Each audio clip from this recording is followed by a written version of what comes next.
무다심으로 11월 27일 대강주 첫 번째 주일 예배를 하나님께 드리겠습니다.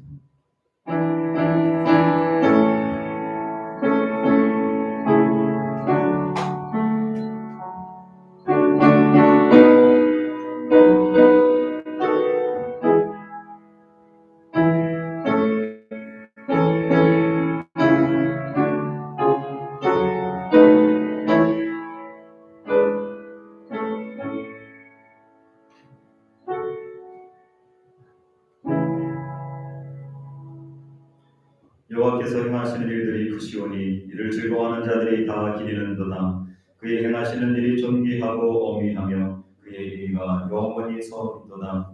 그의 기적을 사람이 기억하게 하셨으니 여호와는 은혜로우시고 자비로우시도다. 여호와께서 자기를 경외하는 자들에게 양식을 주시며 그의 언약을 영원히 기억하시리로다. 아멘. 살아역사하신 아버지 하나님, 오늘도 일본의 최남단면인 오키나와 이곳에 우리를 불러주시고 주님의 이름을 예배하게 해주심을 감사합니다. 오늘은 주님의 날입니다. 주님이 특별히 내 날이라고 말씀하신 이 날에 우리가 한자리에 모여 예배할 수 있게 해주셨사오니 성령으로 충만케 하여 주시고 한 사람 한 사람 주님께서 만나주시고 주님이 살아계시며 주님이 여전히 우리를 사랑해 주시는 하나님인 것을 경험할 수 있도록 도와주시옵소서. 감사하며 예수님의 이름으로 기도합니다. 아멘. 찬송가 3장입니다.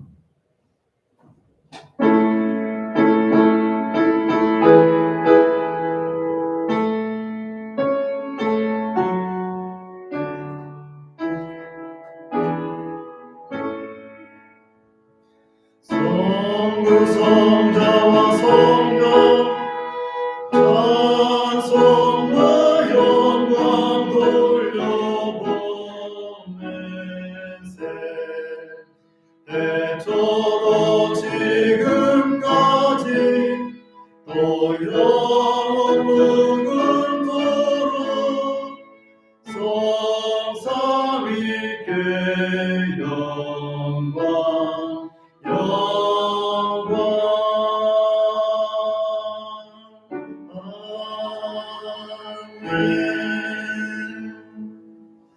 사도신경으로 우리의 신앙을 고백하겠습니다.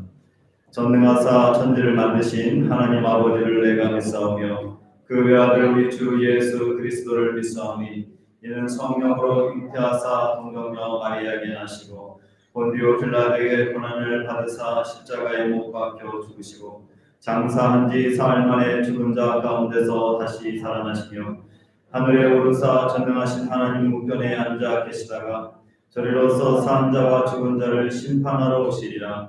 성령을 믿사오며 거룩한 공예와 성도가 서로 교통하는 것과 죄를 사하여 주시는 것과 몸이 다시 사는 것과 영원히 사는 것을 믿사옵나이다. 아멘. 교동문 115번 부주강림 첫 번째입니다. 찬송가 뒷면에 있는 교동문 115번 부주강림 첫 번째. 성문으로 나아가라 나아가라 백성이 올 길을 닦으라.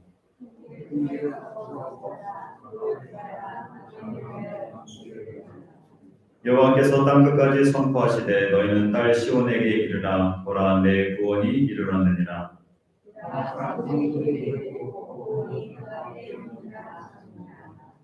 사람들이 너를 일컬어 거룩한 백성이라. 여호와께서 구속하신 자라 하겠고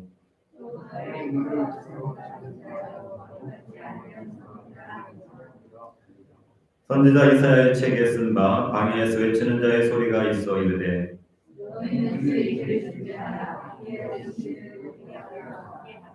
모든 골짜기가 메워지고 모든 산과 작은 산이 낮아지고 다같이 모든 육체가 하나님의 구원하심을 보리라 함과 같으니라. 아멘. 찬송가 50장입니다.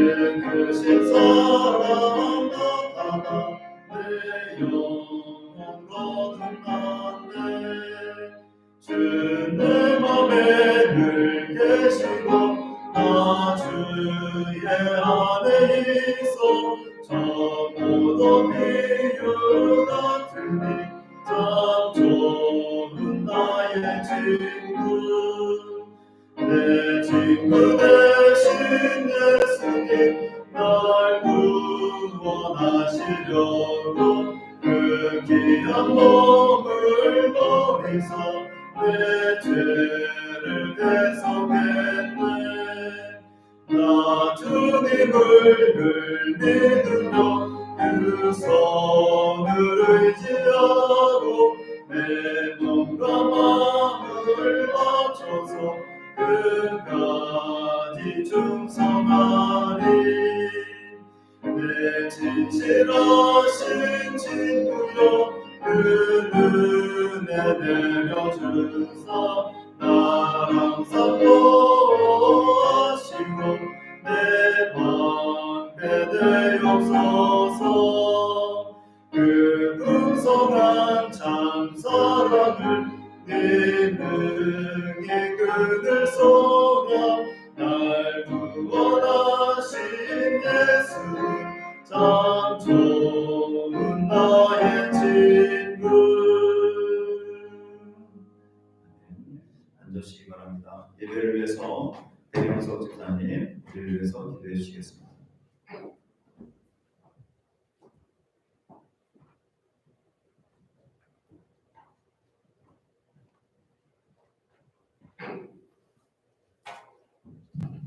이루어지겠습니다. 참 좋으신 하나님 감사합니다.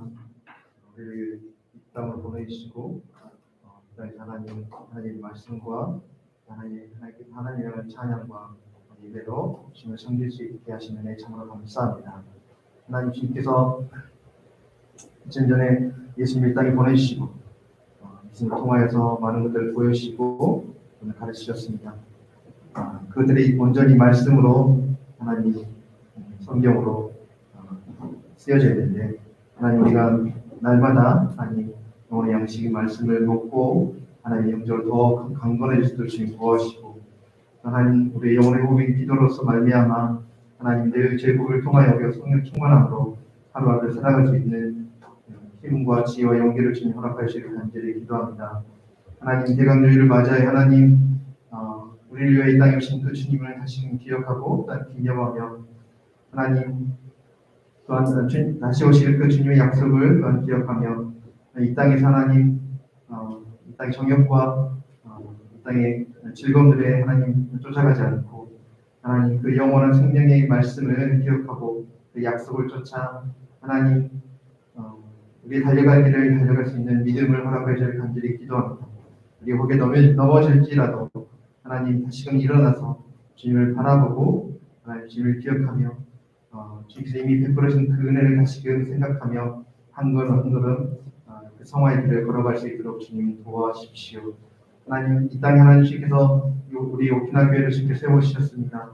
하나님 이 교회를 통하여서 하나님 우리의 믿음이 성장하고 나는 이 지역의 사회에 봉헌할 수 있는 교회가 될 수 있도록 지금 도와주시고 하나님 이 교회 함께한 모든 성도들의 건강과 또한 건강을 또한 지켜주시고 하나님 우리 사는 성도들의 마음 가운데 하나님 늘 성령 충만함으로 지낼 수 있도록 도와주시고 하나님 또한 교회를 위하여 함께 합심하여 하나님 서로 사랑하고 서로 도우며 서로 협력할 수 있는 하나님 우리 오키나 교회와 성도가 될 수 있도록 주님 도와주십시오.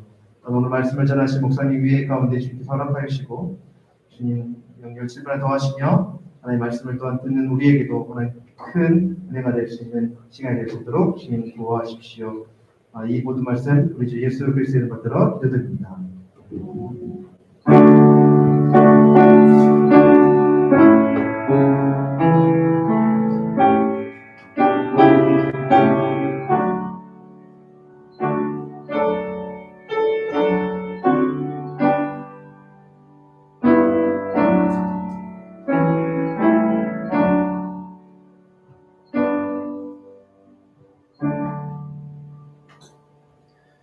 오늘 우리에게 주신 하나님의 말씀은 누가복음 15장 25절에서 32절 말씀입니다.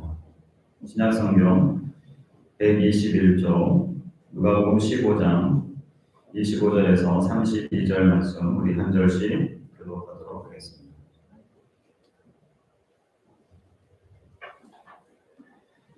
마다들은 밭에 있다가 돌아와 집에 가까이 왔을 때 풍악과 춤추는 소리를 듣고 대답하되 당신의 동생이 돌아왔으며 당신의 아버지가 건강한 그를 다시 맞아들이게 됨으로 인하여 살찐 송아지를 잡았나이다 하니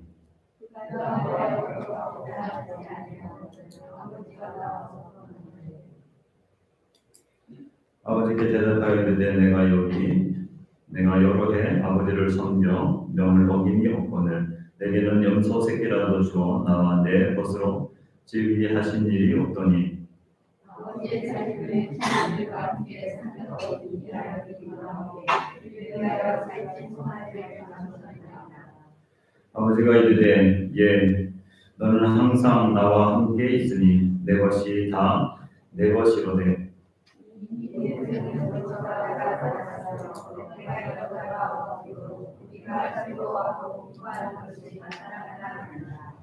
아멘. 찬송가 300장입니다.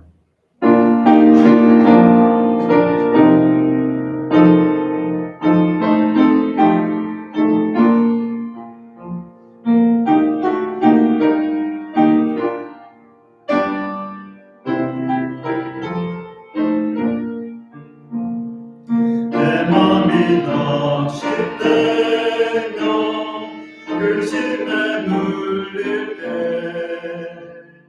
주께서 내게 온사 위로해 주시네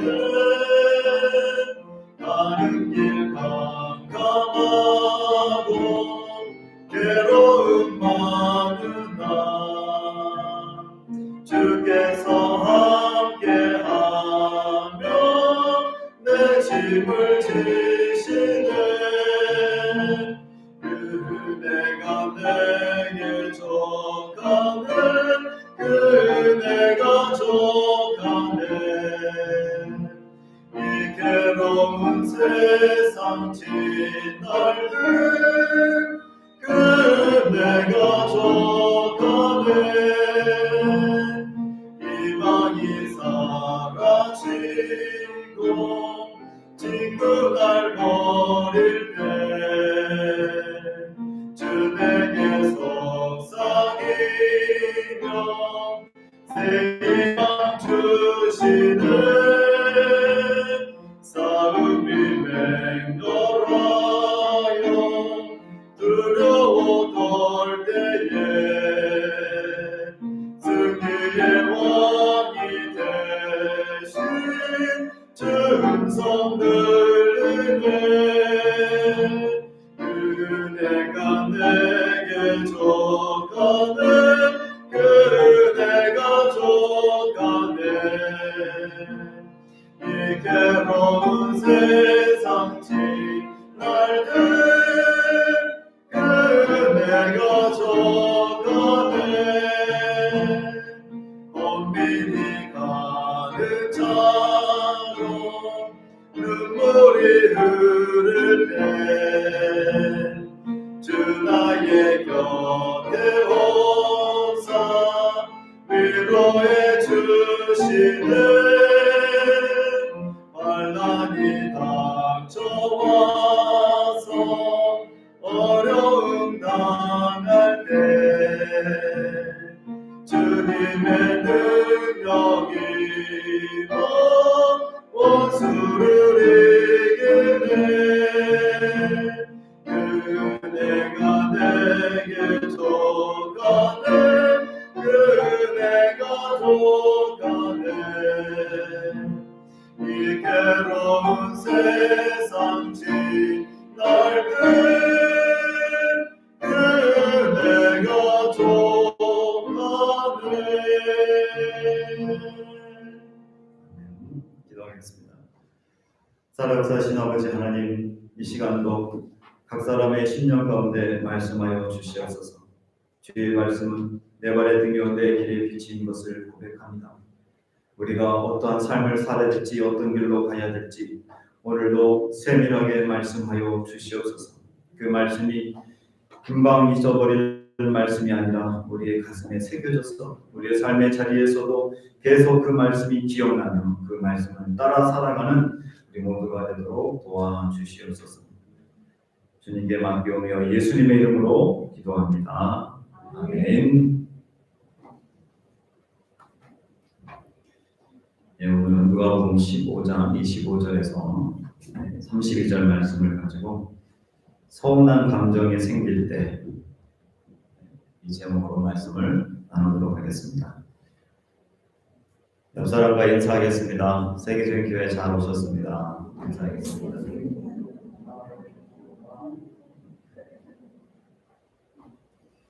네, 또 인사하겠습니다. 당신도 세계적인 사람입니다.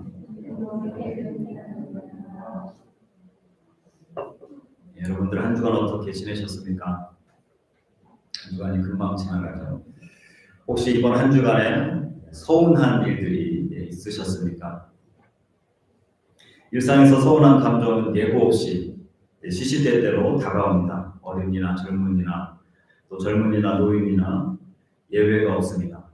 힘이 있는 사람이건 힘이 없는 사람이건 부자나 가난한 사람이건 또 무식한 사람이건 유식한 사람이건 상관없이 이 서운한 감정은 예외 없이 다가옵니다.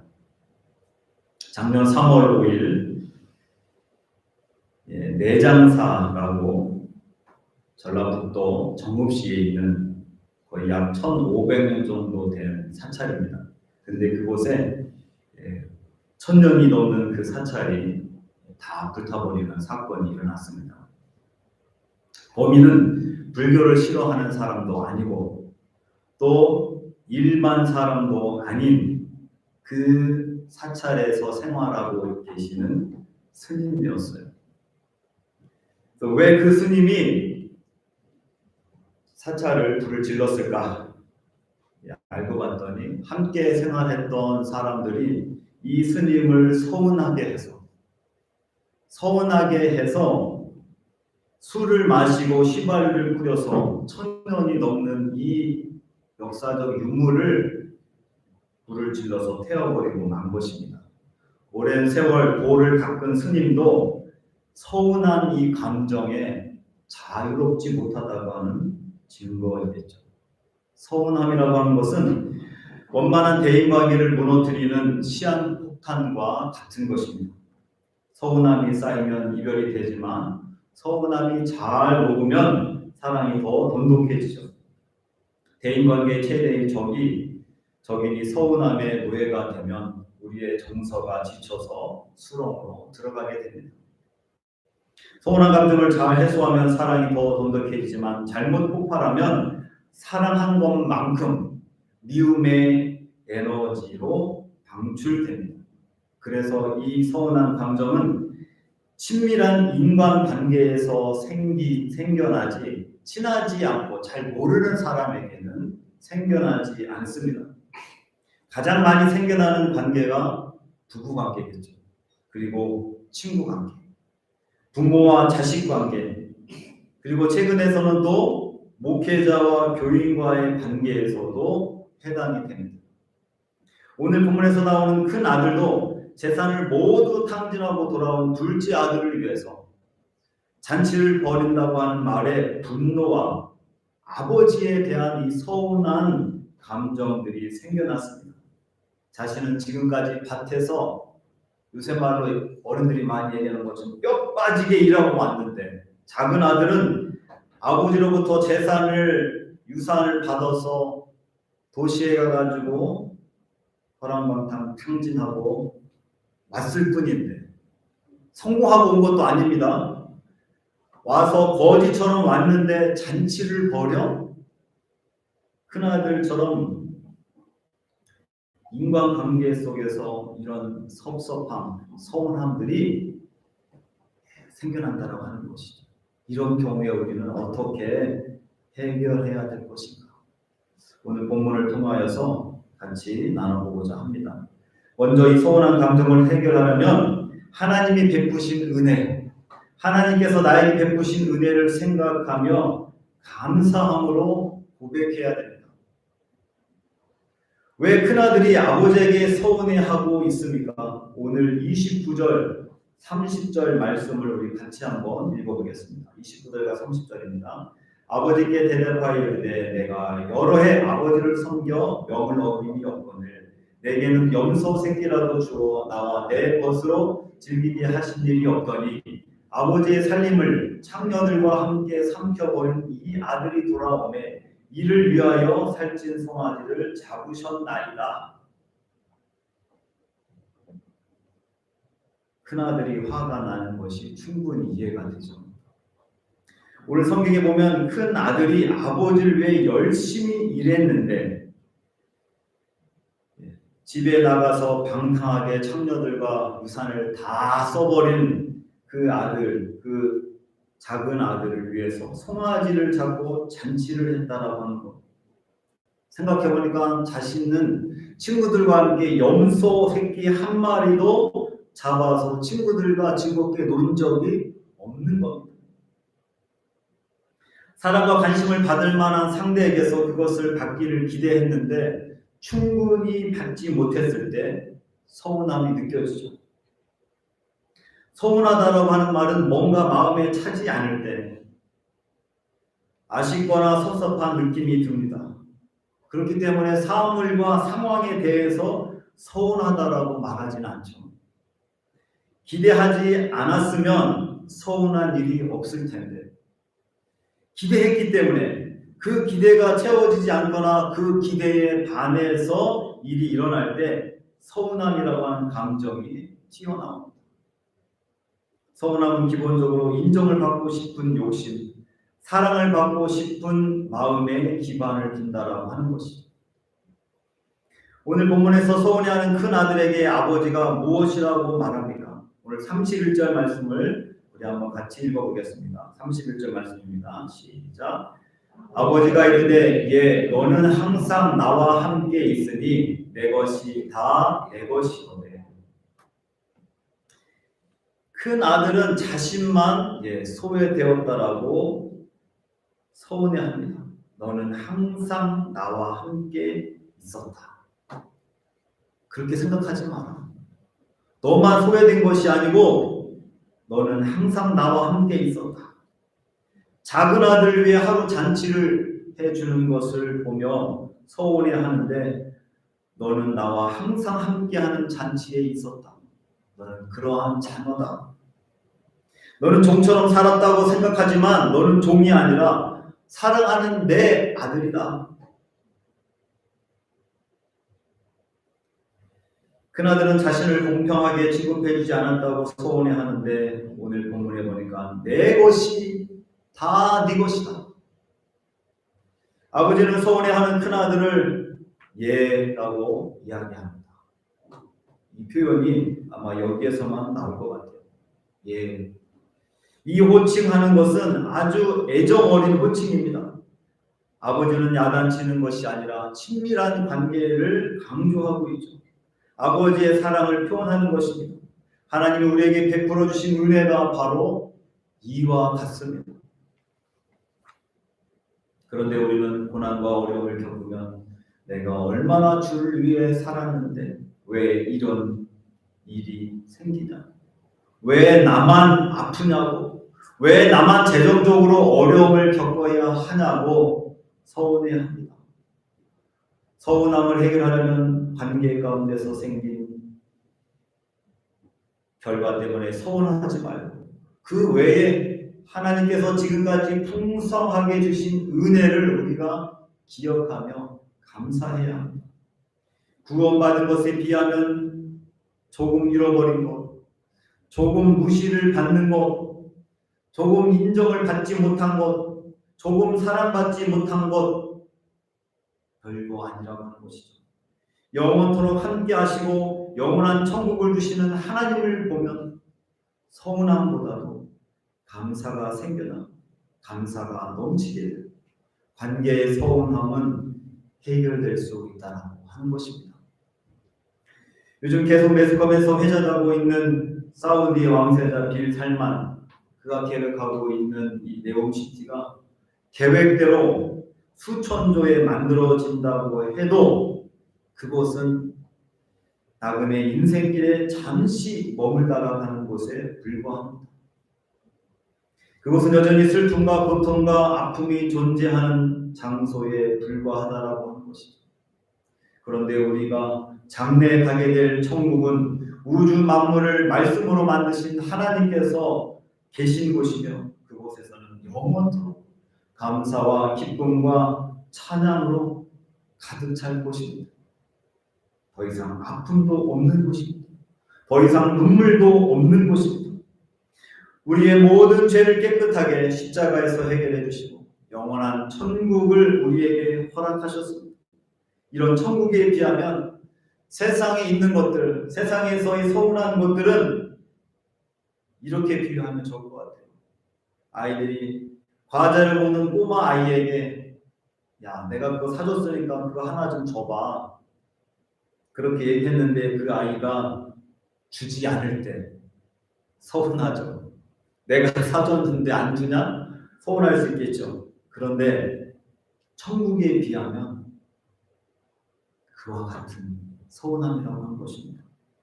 혹시라도 남편이나 자식이나 친구나 목회자에게 서운한 감정이 들면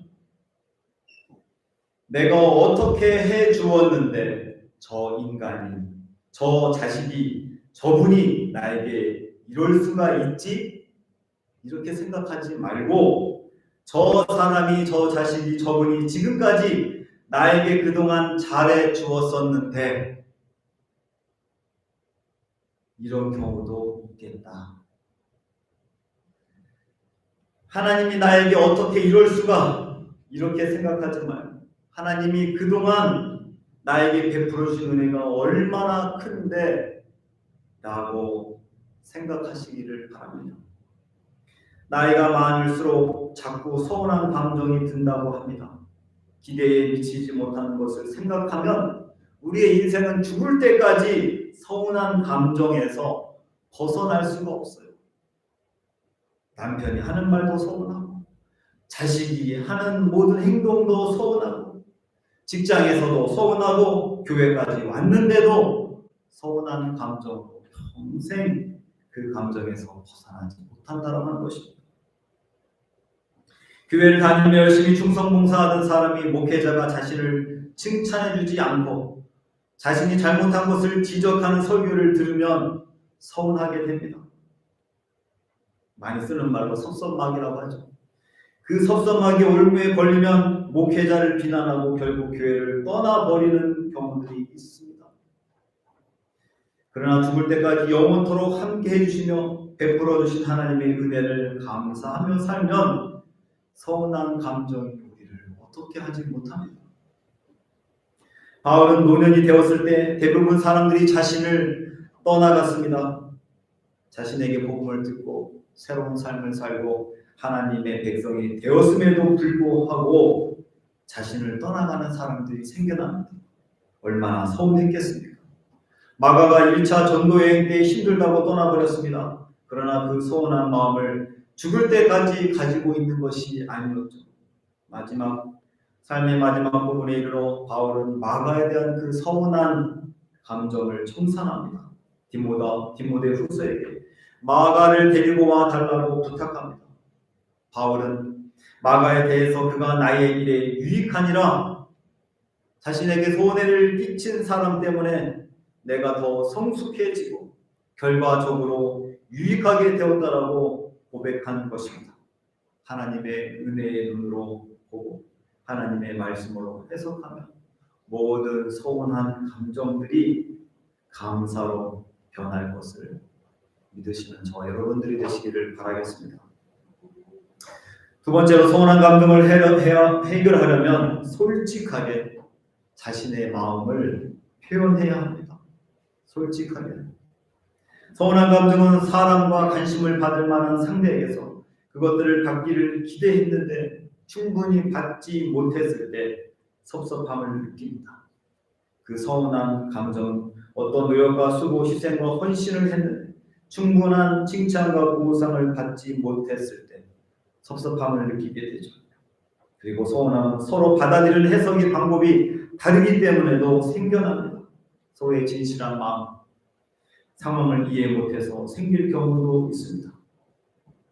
자신에게 그런 감정을 느끼게 한 그 사람의 마음을 자기 마음대로 추측하고 그리고 확대 해석한 후 스스로 사랑받지 못하고 인정받지 못한 존재라고 자기 연민에 빠집니다.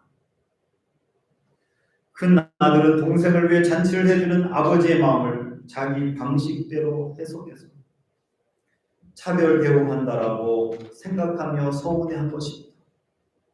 서운한 감정을 가진 사람들은 자신이 이렇게 힘든데 한 명도 안 도와준다라고 그렇게 섭섭해합니다. 그리고 더 나아가서 자신을 싫어한다고 단정 져버립니다. 그러면서 자신은 외롭다라고 그렇게 표현합니다. 오늘 본문에서도 큰 점은 부정적인 방법으로 그 서운함을 표현합니다. 28절에 보면 화를 내고 잔치 벌인 집에 들어가지 않았다라고 얘기합니다. 동참하지 않은 것은 부정적인 방법이죠. 그런 것을 아버지는 눈치채고 나와서 지혜롭게 권합니다.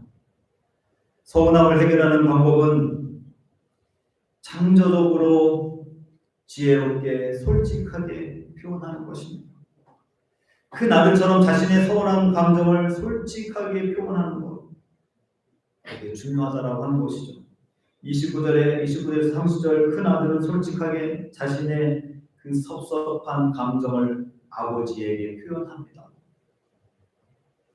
그런데 어떤 경우에서는 아버지가 싫어하실 수 있으니까 그 잔치가 망가질 수 있으니까 그냥 참고 아닌 척, 못 이기는 척 하면서 들어갈 수도 있겠죠. 그러나 큰아들은 솔직하게 자신의 감정을 그대로 이야기합니다. 자신의 감정을 정확하게 표현했다고 하는 것이죠. 서운했던 감정의 응어리를 풀 수 있게 된 것입니다. 어떠한 경우에서는 서운한 것 한 가지 때문에 모든 상황들을 다 일반화시키면서 말하는 경우도 있어요. 그렇지만 서운했을 때는 그 사례를 들어서 정확하게 이야기해야 됩니다. 이렇게 얘기하면 좋을 것 같습니다. 아내가 남편에게 신혼 때는 설거지를 도와주더니 지금은 설거지를 한 번도 도와주지 않아서 서운하네요 이렇게 말을 하는 것입니다. 상대방을 정죄하지 않고 자신의 서운한 감정만을 정확하게 표현해야 하는 것입니다. 그리고 서운하기 때문에 이렇게 해줬으면 좋겠다고 말하는 것입니다. 그런데 이렇게 이야기하지 않고 그냥 넘어가면 그 서운함이 계속 쌓이게 되는 것이죠. 엘리야도 서운한 감정이 들 때 하나님께 나아가서 솔직하게 자신의 감정을 표현합니다. 갈멜산에서 바알과 아세라 선지자 850명과 대결해서 이겼습니다. 그런데 이겨서 의기당당해야 되는데 이세벨이 자신을 죽이려고 수배령을 내렸다는 소식을 듣게 됩니다. 그때 엘리야는 하나님 앞에 섭섭해서 자신의 목숨을 거두어 달라고 그렇게 하나님께 말을 합니다. 하나님께 서운한 감정을 드러낸 것이죠. 그때 하나님은 그에게 먹을 것을 주시고 위로하고 사명을 주어 일하게 했습니다. 서운함으로 주어진 그 사명을 우리는 포기해서는 안 됩니다. 사명은 환경 탓으로 포기할 것도 아니고 상대방의 평가에 목매어 끌려다녀서도 아니 되는 것입니다. 서운함을 언제든지 창조적 에너지 우리가 바꿔야 되는 것이죠. 온갖 서러움을 다 당하면서도 십자가를 지시고 인류 구속 사역을 다 감당하신 예수님을 우리는 기억해야 됩니다. 인간관계 가운데 서운한 것이 있으면 부정적이면서 파괴적인 방법으로 표현하기보다 창조적인 방법으로 자신의 감정을 지혜롭게 말해보십시오. 그리고 하나님께서 주신 그 사명을 끝까지 완수하는 저와 여러분들 모두가 되시기를 주님의 이름으로 축원합니다.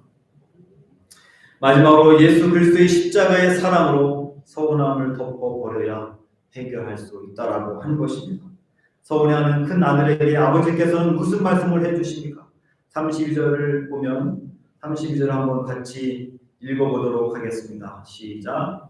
이 내 동생은 죽었다가 살아났으며 내가 잃었다가 얻었기로 우리가 즐거워하고 기뻐하는 것이 마땅하다 하니라. 우리가 섭섭해하는 것보다 즐거워하고 기뻐하는 것이 마땅하다.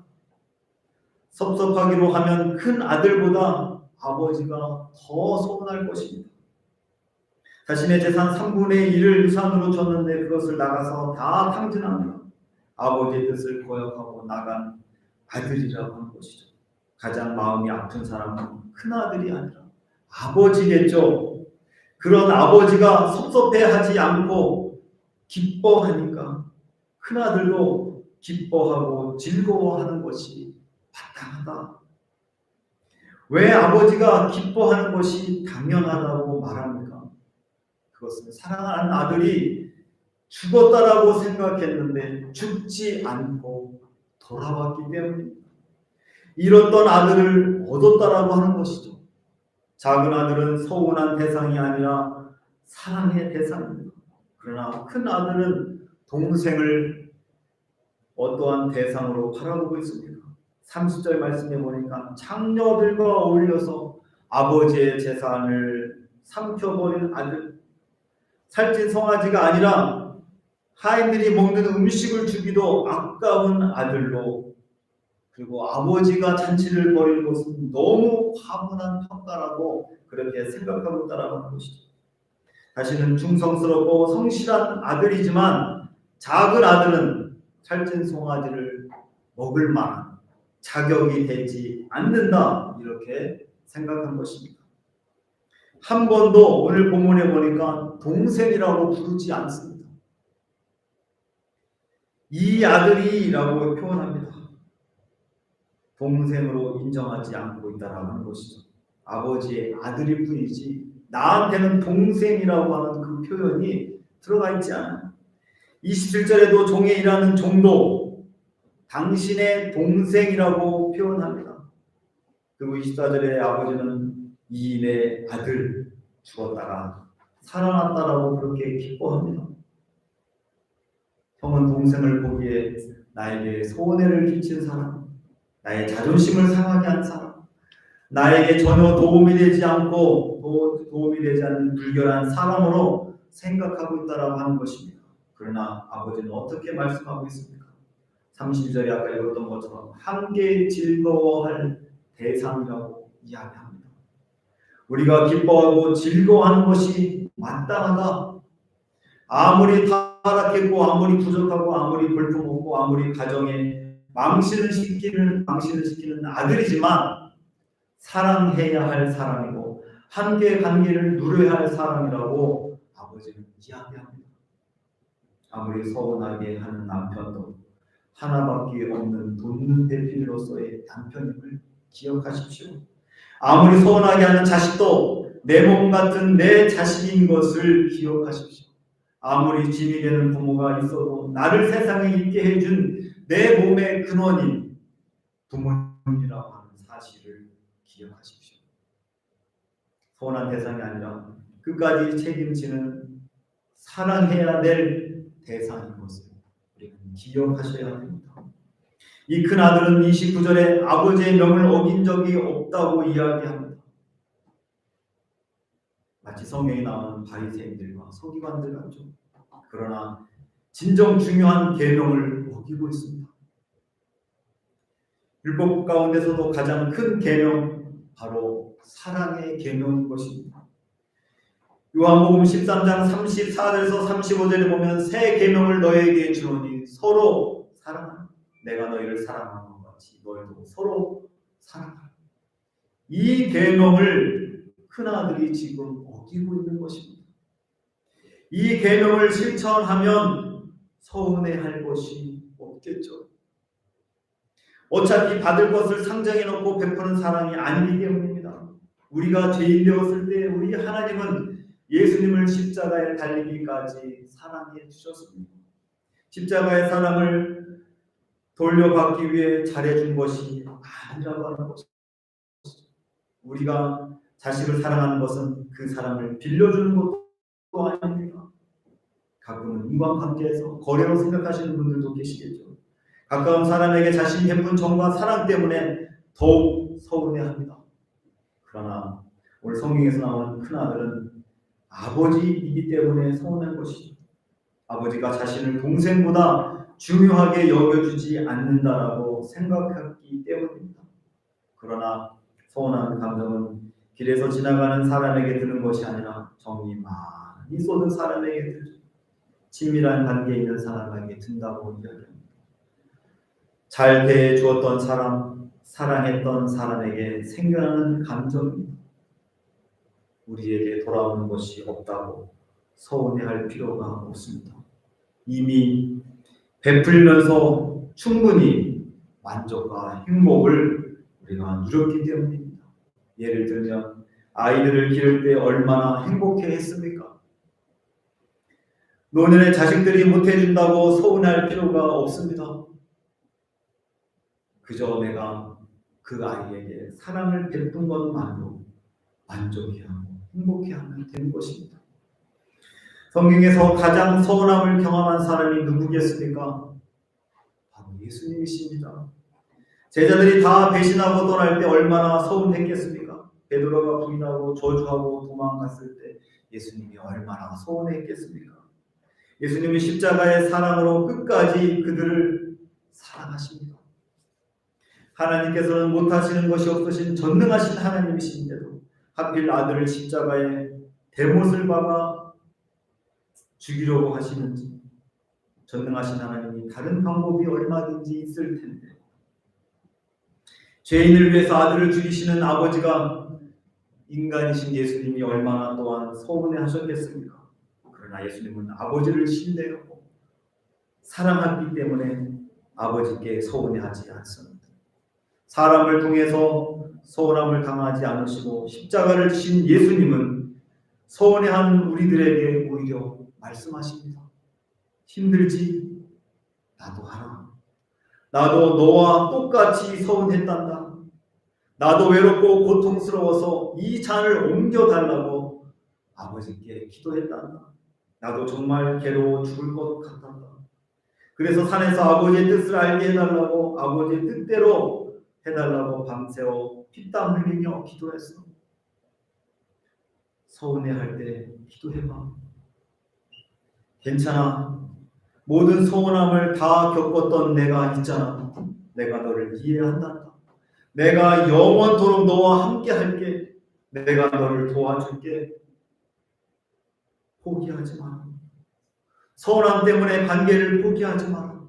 서운함 때문에 너의 사명을 접지 마라.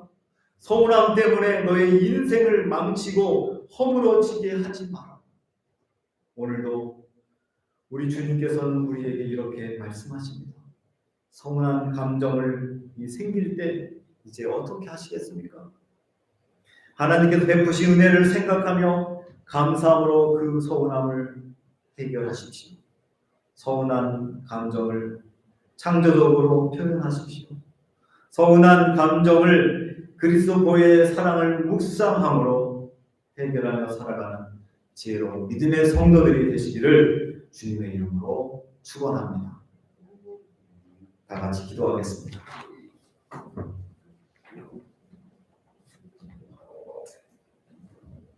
살아 역사하시는 아버지 하나님, 우리는 인간이기 때문에 우리가 정을 주고 사랑을 베풀고 우리가 봉사하고 섬겼을 때 그것이 우리가 원하는 만큼 돌아오지 않았을 때 서운해하며 섭섭해합니다.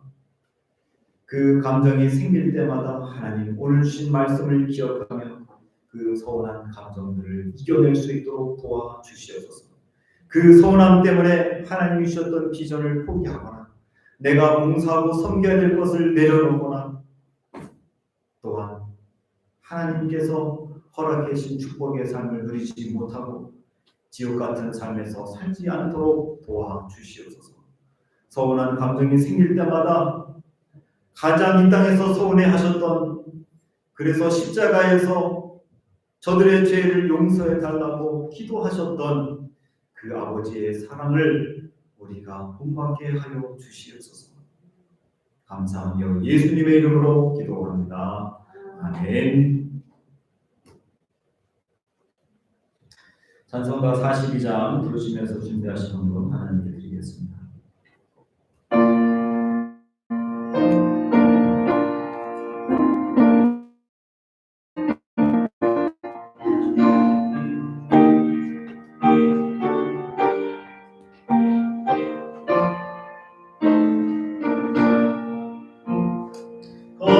거룩한 주님께 예배를 드리세.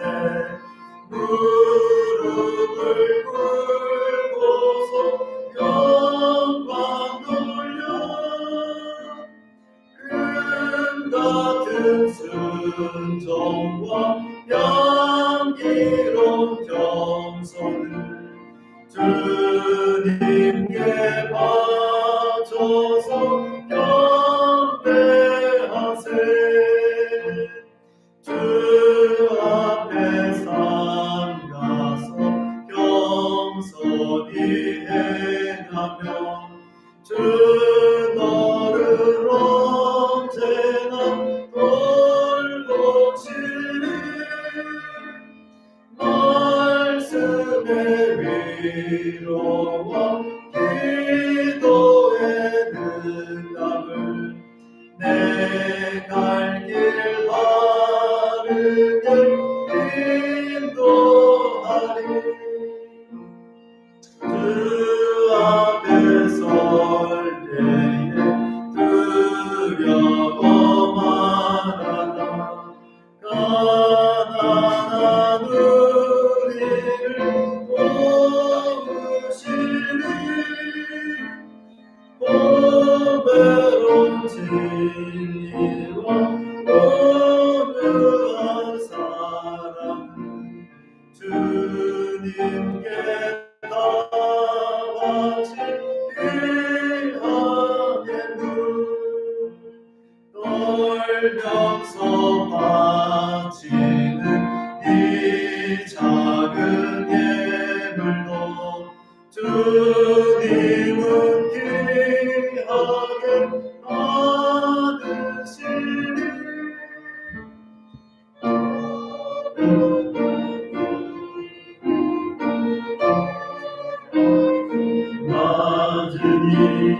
믿음과 소망을 주시니 아멘.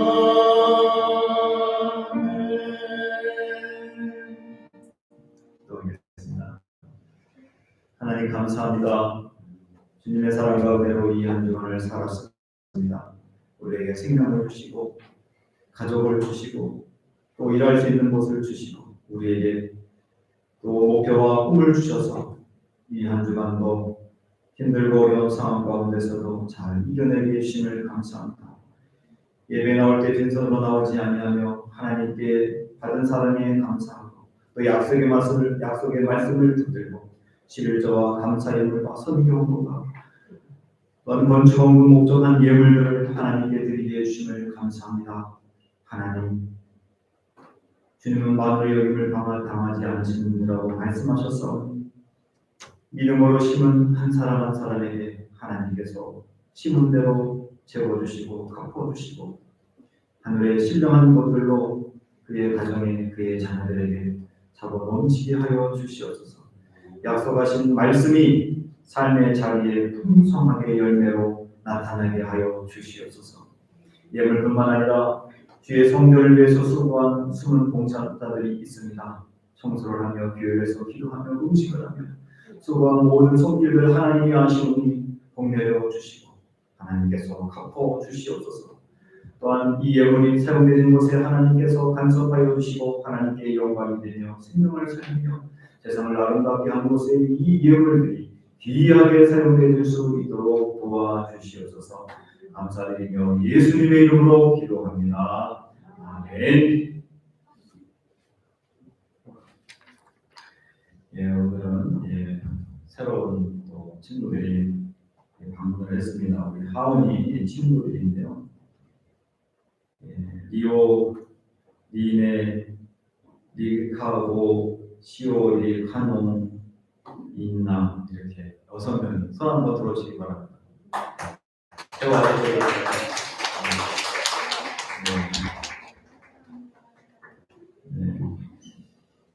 또 예배 이후에 또 식사가 오늘 또 미치고상이 일본 스타일로 준비하셨기 때문에 우리 아이들한테 딱 좋을 것 같아요.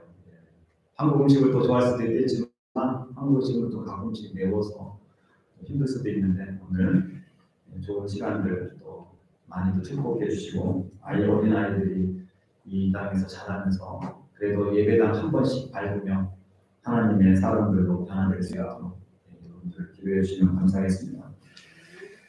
광고사항은 여러분들 주보를 참조해 주시고 오늘 대강들이 시작됩니다. 대강들이라고도 하고 대림절 이렇게 합니다.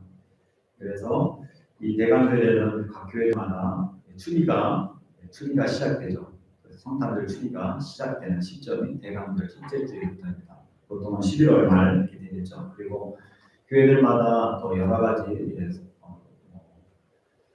교회로 따라서 어떤 교회들은 이제 촛불을 하나씩 켜서 마지막 성탄절 때는 큰 촛불을 켜는 경우도 있고 또 어떤 교회들은 아이들이 촛불을 초에다가 불을 붙여서 가지고 나와서 그 초에다가 하나씩 붙이는 교회들도 있고 여러 가지 스타일로 이 대강절을 우리가 기념합니다. 대강절은 예수님께서 이사야가 처녀가 잉타하여 아들을 낳을 것이다. 처녀가 아들을 낳는다고 하는 그 예언이 700년 뒤에 성취가 되고 정말 마구간에서 예수님이 탄생하시게 됩니다. 우리의 구원자, 우리를 죄 가운데서 구원하신 구원자로 오셨음을 우리가 기억하면서 성탄절을 지키는 것이죠. 그래서 예수 안 믿는 사람도 크리스마스라고 하면 다 좋아합니다. 크리스마스 싫어하는 사람이 없을 거예요. 크리스마스 분위기도 좋아요. 그냥 왠지 크리스마스에는 선물 받고 싶고 누구한테 선물해주고 싶고 그냥 막 들뜹니다. 근데 그게 당연한 거예요. 이 땅에 우리를 죄 가운데 구원해주기 위해서 오신 그 예수님이 탄생한 날이기 때문에 어떻게 보면 가장 기쁜 날이죠. 근데 그 기쁜 날이 일본에서는 평일이다라고 하는데 참 안쓰럽습니다. 우리가 기도할 제목이죠. 그래서 이번 또 감사한 것은 이번 성탄절의 주일이라고 하는 사실입니다. 주일날 우리가 성탄절 예배를 드릴 수 있다라는 것 너무 감사하죠. 그리고 이번 주에는 우리 제일단교회 100개 교회 가운데서 백부교회랑 우리 오키나와 교회가 들어가게 됩니다. 지금까지 삿포로에 있는 삿포로 교회에서부터 위에서부터 쭉 기도하기 시작해가지고 이제 오키나와까지 내려온 것입니다. 제일단교회 100개의 교회 그 가운데서는 이제 95개의 교회와 또 여러 전도서 교회가 아직 인정되지 않은 전도서까지 다 포함하고 여러 기관들이 포함돼서 우리가 지금까지 이렇게 계속 중보하며 기도하고 있습니다. 이번 주에도 백부교회를 위해서 또 문화교회를 위해서 특히 여러분들 백부에 온천 가실 때는 꼭 백부교회를 들려서 기도도 해주시고 또 목사님과 이야기 나누시고 또 가능하다면 목사님도 또 젊은 목사님인데 밥도 한번 사주시고 그러면 더 힘이 되시겠죠. 자, 다른 방법을 주보를 참조해주시고 우리 다 같이 일어나셔서 우리 화송의 노래 주만바다 골지랑 일본어로 찬양하고 축도로 예배 마치도록 하겠습니다.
이제는 우리 주 예수 그리스도의 은혜와 하나님 아버지의 극진하신 사랑하심과 성령의 교통하심이 선한 감정이 생길 때마다 아버지께서 우리에게 주신 은혜를 기억하고 그것을 창조적으로 솔직하게 표현하며 아버지의 사랑, 그 사랑을 닮아 끝까지 사랑하며 그 서운한 감정을 해결하기로 삶의 자리로 돌아가는 성도된 모두 위에와 흩어져서 예배드리는 우리 믿음의 가족들, 한국에 가 있는 성도들, 출장 중에 있는 성도들, 그리고 온 땅에 흩어져서 복음을 전하는 선교사들 머리 위에 이제로부터 영원토록 함께 계시길 간절히 축원하옵나이다.